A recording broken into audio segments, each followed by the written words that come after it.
Hi, my name is Professor Leuschner from Rutgers Business School. I'm a professor of supply chain management, and I would love to tell you a little bit more about the topic of supply chain management. In order to understand supply chain management, let's first understand what is a supply chain.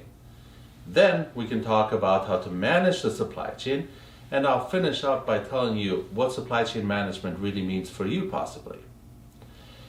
When we look at what a supply chain could mean for a company, and every company's supply chain is different, there are several features. So first of all, if we imagine we're this company right here in the middle, and we have a number of customers and a number of suppliers, that is our immediate supply chain. However, those customers have customers of their own, and those suppliers have suppliers of their own as well. So we're sitting here in this network of companies that we are trying to deliver finished goods to our end users by buying raw materials from suppliers, converting them, sending them off to our customers, and all of that is done within the network of companies. Within the supply chain, we also have three fundamental flows. There are the flow of products, the flow of information, and the flow of money, finances. Now those three flows have to be managed in order for us to manage the whole supply chain. And if we look at what happens just between one supplier and one manufacturer, for example, there's lots of things going on. There's information flying around and back and forth. There are products that are moving through various intermediaries, transportation companies, warehousing companies, third-party logistics companies that manage the flow of these products. And of course, there's money exchanging hands. And all of that has to be managed while keeping in mind things like risk, making sure you stay within the government regulations, and you keep all of your investors happy. So there's a lot of stuff going on just within a manufacturer and its supplier. Now step back and think about this network of companies. We do it over and over and over. So what does it take to manage the supply chain? Well, the first and most important thing I would say is it takes relationships. And those relationships are formed with customers and suppliers. And you want to make sure that when you are engaging with your customers and your suppliers, that you treat them right, that they see value in the relationship, and together you create value. Then there have to be processes in place. And those are processes that occur within the company and across companies that have to be integrated. And the more you can make those processes integrate with each other and across companies, the better your supply chain will function.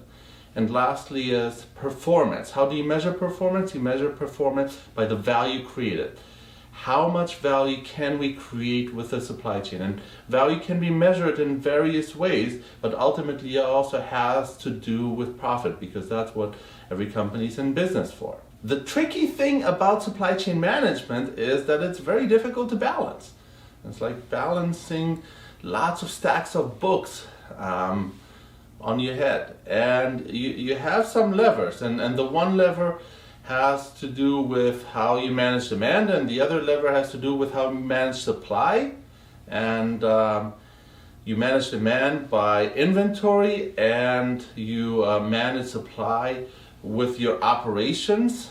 And it's not that easy, because there are a lot of moving parts, a lot of things that are happening at the same time, and that's what makes the supply chain such a complicated network, and that's what makes supply chain management very difficult to do well. We usually hear about the failures, but when things are not failing, that means things are going really well. Next, let me talk a little bit about competition in the supply chain, because wouldn't it be nice if we could just assemble our dream team of supply chain and then we compete against other teams of supply chains? Well, it doesn't quite work that way. When you think about most major companies, they tend to buy from very similar suppliers and sell to very similar customers. Well, how can we compete then? If we typically buy from the same sources and sell to the same destination, gets a little bit tricky because everybody has relationships with everybody. So relationships that are stronger are going to win.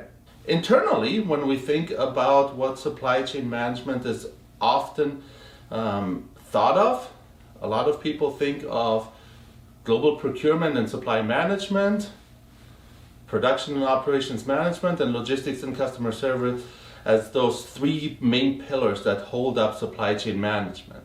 Across of it all, there's strategy and planning that connects those pillars, and the foundation is built with the other functions in mind because we don't just exist in a vacuum.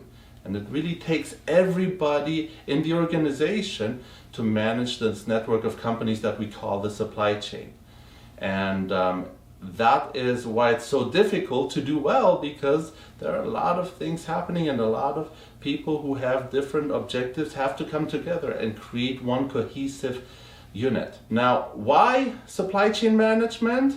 I believe it's the key to success for most companies. And I think even today in 2020, it has shown that the companies with the best supply chain are going to manage their complexity the best, are going to be able to collaborate with customers and suppliers, and integrate their processes internally.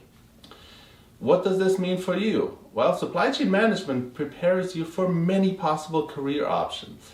You always have new and different challenges to face, and the answers to those challenges are always going to be different, and you have to be creative and innovative to really manage the supply chain well. I look forward to hear from you, and hopefully you choose supply chain management at Rutgers Business School.